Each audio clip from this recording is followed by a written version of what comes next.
Would you like to generate leads for your own business or make a comfortable living generating leads for small businesses willing to pay you $1,000 a month? That's what we're talking about in this session of Small Biz Fluence.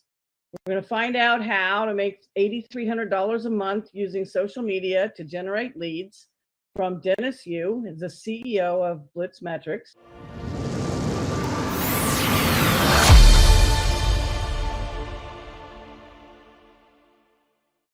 I'm going to share with you some documents and think of them as recipes. You know, a recipe is a checklist that people can follow. So we believe that everything that you do, you should document so it becomes repeatable. And you do it because you want to train up other people to replace yourself.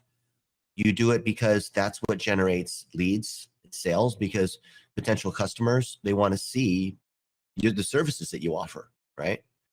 And so here's another one, for example, right? This is what we call digital plumbing, which is how we track results and how we set up remarketing, how we gather all the data we have on Facebook and YouTube and Google Analytics and Google My Business and MailChimp and Infusionsoft and all that kind of stuff and tie it together, just as an example of what we're doing. I'm trying to share the kind of the strategy behind what we see so that you can apply it to anything in your business where you want to sell more of the same thing.